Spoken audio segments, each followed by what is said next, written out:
Many people only see grace as unmerited favor. When they think of grace, they think of unmerited favor.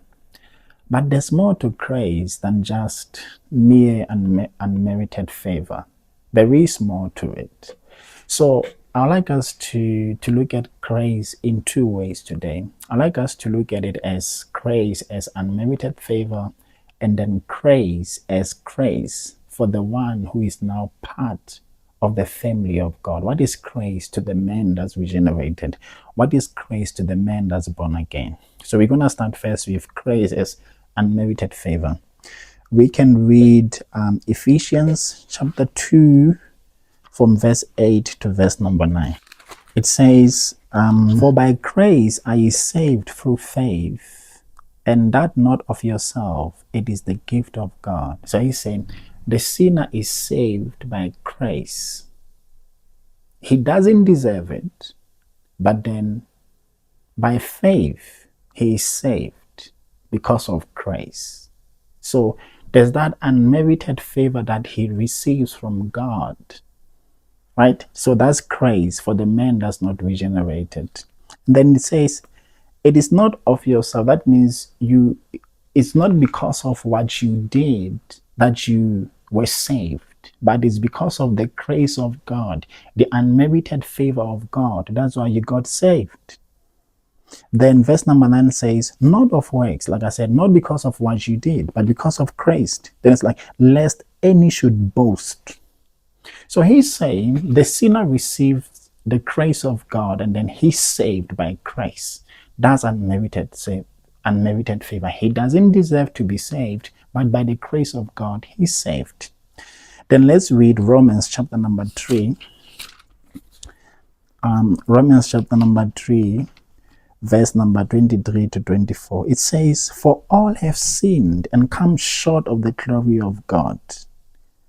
So every man, every boy, every girl, they all have fallen, they all have sinned. That's what he's saying. All have sinned and have come short of the glory. They don't deserve the glory of God.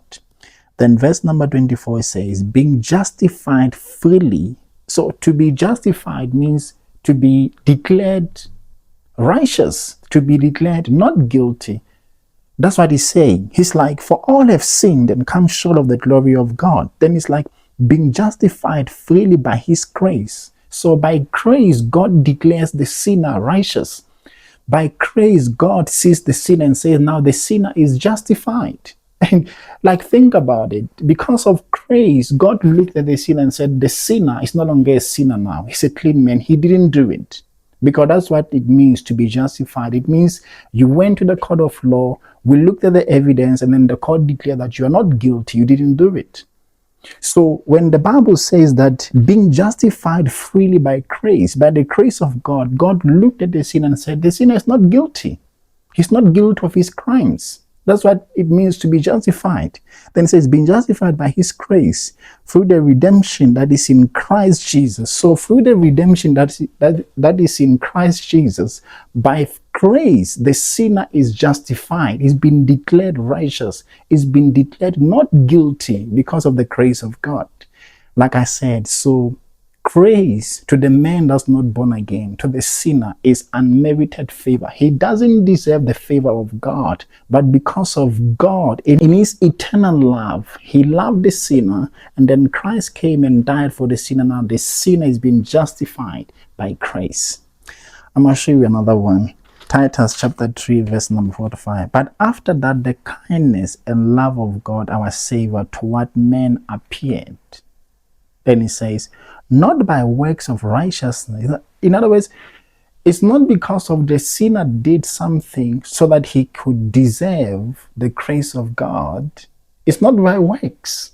Then he says, not by works of righteousness which we have done, but according to the mercy he saved us by the washing of regeneration and renewing of the Holy Ghost. So he's saying, the sinner, there's nothing that the sinner can do in order to be saved, or there's nothing that the sinner can do in order to be accepted by God. That's why the Bible in Isaiah says, our own righteousness is as filthy rags. So the righteousness of men, of the natural man, there's nothing that man in his own righteousness can do in order to be accepted by God. That's why the Bible says it is by grace, not by works. It is not by the works of righteousness, but it is by grace that God has accepted you. It is by grace that you are saved. It is by grace that God has justified you. It is by grace that God has declared you righteous, not by the works. Right? So that's grace for the man that's not saved. That's grace for the man that's not regenerated. That's grace for the man that's not saved. But now that you are born again, now that you are saved, now that you belong to the family of God, because remember, now that you are born again, you are now a son in the kingdom of God. God gave birth to you. God now is no longer just your God. He's actually your father. You are his offspring. The Bible says, being born again, not of corruptible seed, but of incorruptible seed, by the word of God, which lives and abides forever. So when you when you believe and then you get saved, you are now part of God's family. You now belong in the family of God. So then, what is grace to the man that's born again now? What is grace to the man that belongs to the family of God now? I'm going to read it. Ephesians chapter number 4, verse number 7. But unto every one of us is given grace according to the measure of the gift of Christ. Remember, I said the sinner is saved by grace, unmerited favor. By the grace of God, he is brought into the family of God. But now that he's born again, now that he belongs to the family of God, the Bible says, verse number 7, but unto every one of us is given grace according to the measure of Christ. So to every believer, to every Christian is given grace according to the measure of Christ. So what is grace now to that man that's born again? The term grace comes from the word charis, and charis, it has a meaning that means unmerited favor. But in its essence, grace is that divine influence upon a man's heart that we can see on the outside. It's that beauty of God, the excellency, the perfection of God that's imparted in a man's heart. And then the man is able to express it. We're able to see the beauty of God walking and talking in a man. So that's grace. Grace is actually that it actually encapsulates that which God is doing in us and is doing through us. Or you can say grace is actually that which the Holy Spirit is doing in us and is doing through us now that we're born again. Because remember, now that you're born again, you are filled with the Spirit of God. The Spirit of God lives in you. So he works in you. And then he works through you. So there's that beauty, that excellence, that perfection of God in you. And that beauty, that perfection of God in you, we call it grace. That's why the Bible says, and then here it says, but unto every one of us is given grace according to the measure of Christ. Also, other translations here translates grace as ability. It says, unto every one of us is given ability according to the measure of Christ. That means grace is the power to do. That's grace. And that's why in the same book of Ephesians, the Bible says something. Let's read it in verse number 20.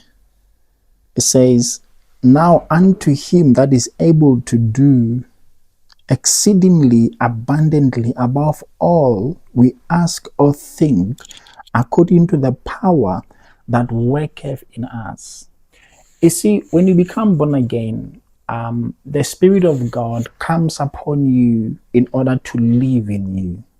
And now that he's in you, he works in you. And that's what the Bible here says. He's able to do exceedingly abundantly above all we could ask or think, according to the power that works in us. He didn't say according to the power in heaven. He didn't say according to the power in the sky. He said according to the power in us. Because you see, the beauty of God is locked in you. The perfection of God is locked in you. So God now works in you and he works through you. So grace for the new man is the beauty of Christ or the beauty of God in you. And that's why the Bible also says, Christ in you, the hope of glory. Because he's in you, you will excel in life. Because he's in you, you will walk in perfection in life. And that's why it is also wrong for, you hear some people say, nobody is perfect. But that's actually an error to say that nobody is perfect, because when you become born again, you are imparted with the perfection of God. God makes you to be perfect, and he requires you to walk in perfection. And that's why the Bible says that be ye perfect as your heavenly Father is perfect. So there's a perfection that's required from you, not because of you can't produce it, but because there's a perfection of God in you that you're expected to walk with. And the grace of God helps you with that. So grace is not just unmerited favor. It's not just you not deserving something, but then God does it anyway.